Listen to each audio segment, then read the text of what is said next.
Everyone, आप जुड़े हैं प्रेरणा शर्मा के साथ आपके अपने ही YouTube channel basic study point के साथ। आज का हमारा टॉपिक है रासायनिक अभिक्रियाएं एवं समीकरण।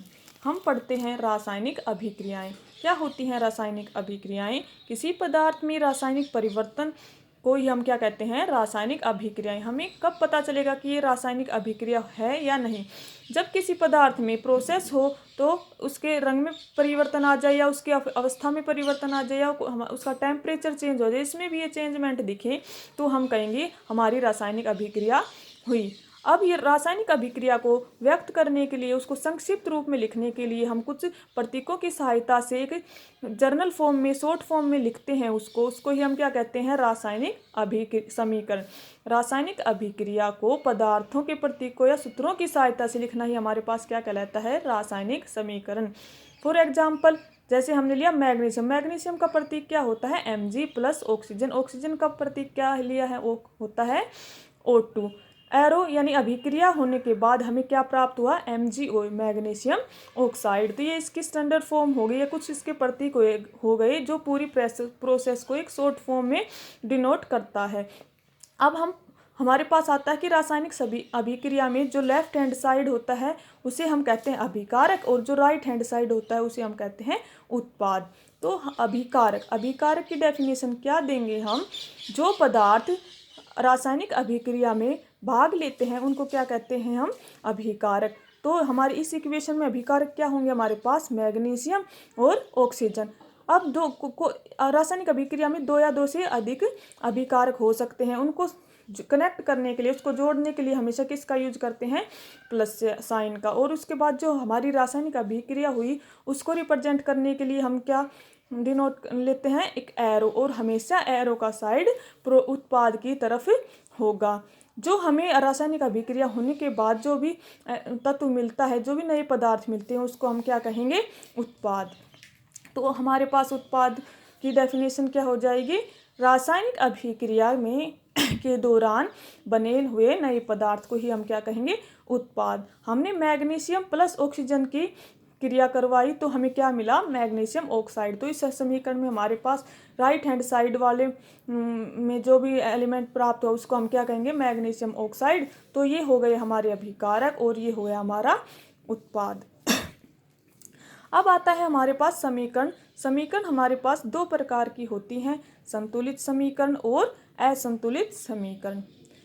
संतुलित समीकरण किसे कहेंगे? कि वो समीकरण जिसमें अभिकारक और बनने वाले उत्पाद की द्रव्यमान संख्या सेम हो, उसे क्या कहते हैं हम?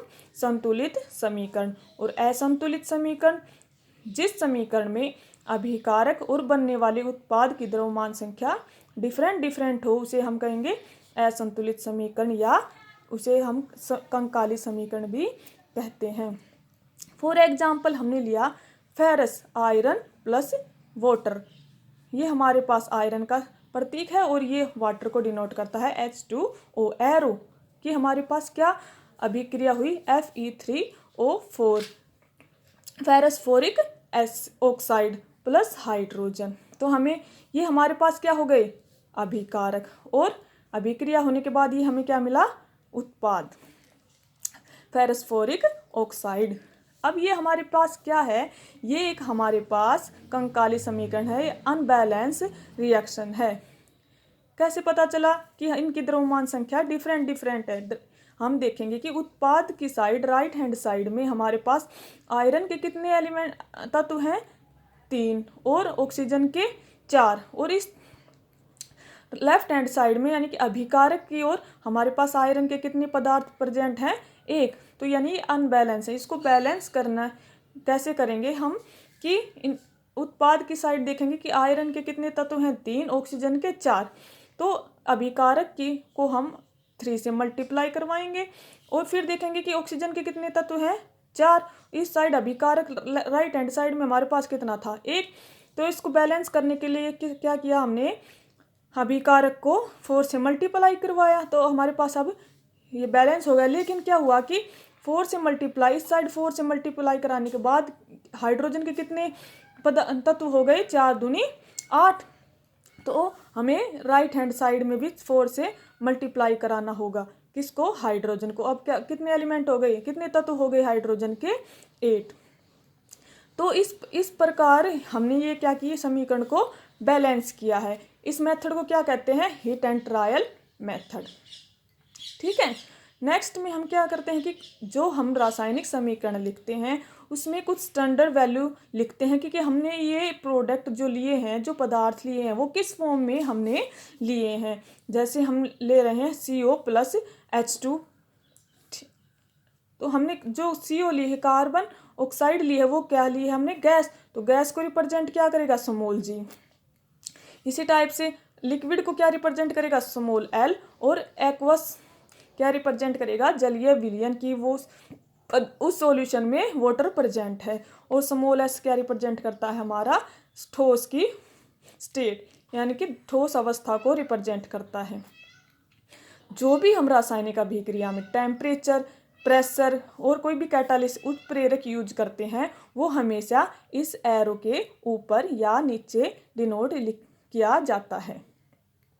जैसे हमने लिया कार्बन ऑक्साइड, एक हमारे पास गैस है, ये क्या होता है? इस साइड अभिकारक होते हैं। Carbon oxide gas plus hydrogen gas लिया। कितने एटमॉस्फेरिक प्रेशर पर?